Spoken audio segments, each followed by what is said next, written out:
Hey y'all, it's Jessica with Army Wife Knitting Life podcast. If you want to get a hold of me, you can do so on Instagram at Army Wife Knitting Life or on Ravelry as Army Wife Knit Life.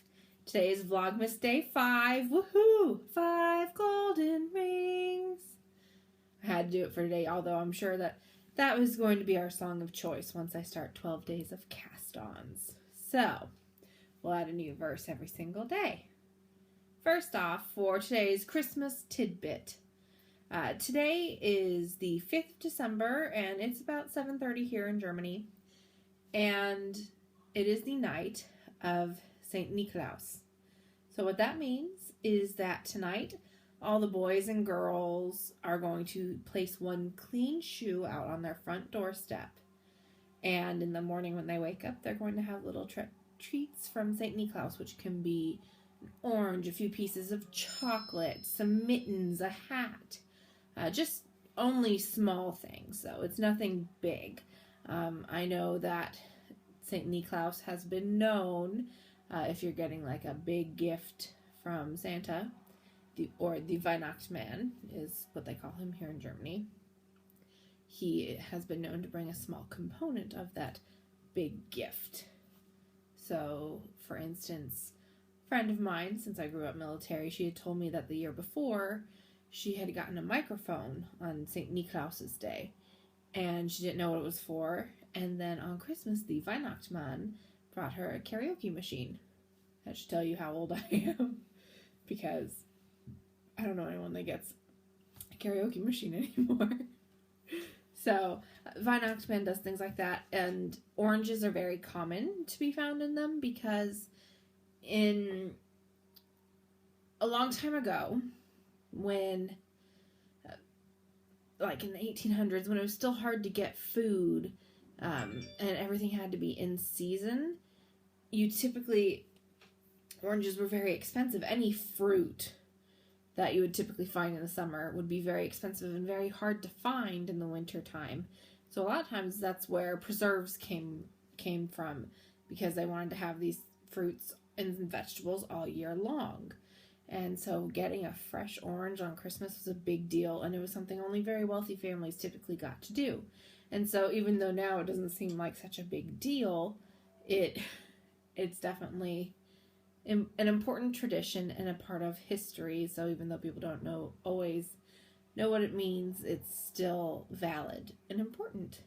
And I'm all for tradition. So we will be placing our shoes out. Well, one combat boot and one shoe out tonight. Even though we don't have kids, we think that St. Niklaus is going to come for a visit. And also, before I get into all yarny goodness, I wanted to say happy birthday to my friend Melissa, who is Honeybee Knits, and she has a fantastic podcast, and I absolutely adore her. So make sure you go and check out her podcast if you haven't yet. She also has an Etsy shop with some gorgeous yarn that I'm going to show you in a minute. So, first off, though, I told you yesterday that I didn't get very far on my sock. I finished the first one today, other than an end that needs to get woven in. So, again, this is Witch's Brew Felici with black heels, toes, and cuffs and that's stroll fingering. So, one is done. And I'm actually going to be waiting to start number 2, because there is the Christmas party coming up on Friday that I told you guys about a few days ago. And there is a civilian that works in my husband's office that I adore. She's so sweet and kind and perky and bubbly. And her favorite color is purple, and she's always complaining about how cold she is. So I'm going to knit her a hat out of this Knit Picks Brava Bulky, and it's in the mulberry colorway. I'm going to be knitting the Feeder hat by Gudrun Johnson. I've already knit one before, and it's a very fun pattern. It was my very first chart that I ever read, so I'm very excited to make that for her. And that is the goal, because it only took me about a day to do it when I made mine, the first one. And now that I know what I'm doing, it should go faster, right? That's what I'm hoping, because party is Friday night, and it's the end of Tuesday, pretty much. So that's going to be my priority, and then after that I can get back to the socks. Then I want to show you a few yarns that I've purchased recently. So I try to not do an acquisition segment when at least I don't want to do an overly large one, because I try to make sure that my podcast is sensitive to people that don't have as big of a yarn budget as I do. And so if there's something I really love, I am going to share it with you, but I try to keep it to a lowdown. Like things like knit picks, probably not going to show you, since so many people are showing that, especially right now since all the Felici colors came out just before Thanksgiving. So let me grab a bag really fast.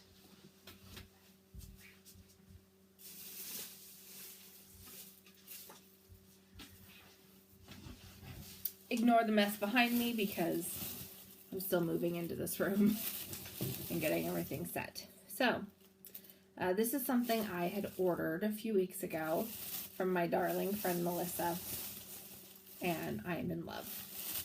She does this set called the Reading Rainbow Collection, and I ordered it and it finally came in not that long ago. So first off, this is called Orange Pips. These all go together. This is Hark. Yellow Brick Road. Sorry.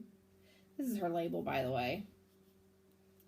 And what I love is that this bee here is called Ronald Beasley. So cute. This is Seaward's Diary. It kind of looks pink coming up, but it's really, it's red with small bits of pink. This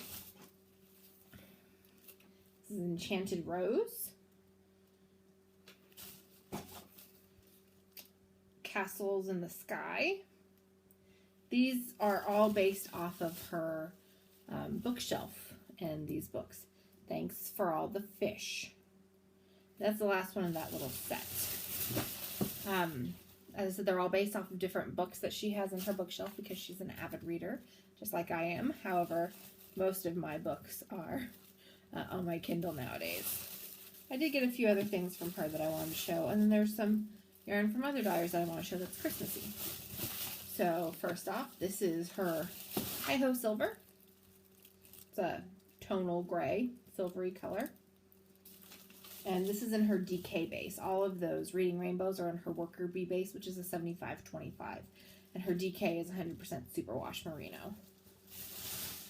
And then this is called Minty Mixed Sprinkles and Poppy Red. This is her Sparkle base, which is a 75-25-5.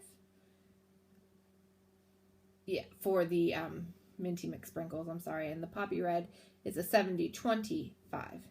Pretty sure she meant 70-20. I'm pretty sure she meant 75-25-5. But that's why I paused for a moment. I'm sorry. This is one of her Christmas sock kits that debuted over Black Friday weekend. And this is Clara Crack Your Nuts. I love it so much. And it's very special to me because I had messaged her a few weeks ago about, I had received a bag from Bags by Awesome Granny that I had ordered, and the Nutcracker is a very important part of Christmas for me, and I'll go into that most likely tomorrow for my Christmas trivia and tradition segment. And it's very special because I had taken a picture and I said, hey, could you possibly match a color to this bag? I'd love to do a custom colorway.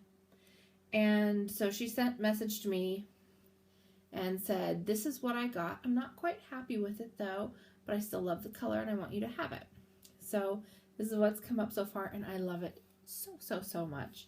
This is probably going to be one of the next few socks that I cast on. Alright, and now for, these are other yarns from different dyers, and I'll go into them too. There's going to be some crinkling or some noise, and I apologize. Alright, these are from Arkansas Yarn Company, and they all came with this little Jingle Bell Progress Keeper, and they came with a tape measure that looks like that. This is Cindy Lou Who sock kit. And so it is this pretty red and green and white speckles with hot pink sparkle heels, toes, cuffs mini. We have Christmas ribbon candy, which is red and green with a white mini. And we have the Grinch with a red mini. As I said, all of these are from Arkansas Yarn Company, and her yarn is so soft and squishy. All of these are on her sparkle base. I just love, love, love to squish it. So they're $75.25. All right, and then I only have 3 more yarns, I promise. Okay, this is from Marion Jade Fibers. It's her gingerbread colorway for the sock. It's in a gobstopper, and then it's got a nice brown mini attached to it. I heard about them, this company, from Cozy Up with the Stitchin' Sisters on YouTube, and they are a podcast that I follow religiously. I love them. So that's one, and then the other Christmas colorway that I got, I did get one other from her, but it's not Christmassy, so it's going to wait. It's called Sugar Plum. Again, gobstopper with a nice teal toe. This is what their tags look like. And you can find all of these shops on Etsy. And then the final one that I purchased that was Christmassy yarn recently is a homespun house. I also got her Christmas Harry Potter colorway. I think it was Home for the Holidays. No, because this is Home for the Holidays, and it was like Holidays at Hogwarts or something. It's a beautiful yarn. It's on my Ravelry stash, but I didn't pull it out to show you since I've already put it away. It's in my big laundry basket full of sock yarn waiting to be knit up. So this is a gold stellina, which I think is pretty dang special because so many people do silver stellina. And don't get me wrong, I typically prefer silver stellina, but every once in a while, especially Christmas, I prefer the gold. So that is all I have for you other than my advent calendar opening today. If you have any questions about these yarns, you can shoot me a message on Ravelry. I'm going to be posting them up onto my stash in just a few moments. So, but without further ado, advent calendar, day 5. All right, this is called Chanter Noël. I have no idea what it means. Je ne parle pas français. I do not speak French.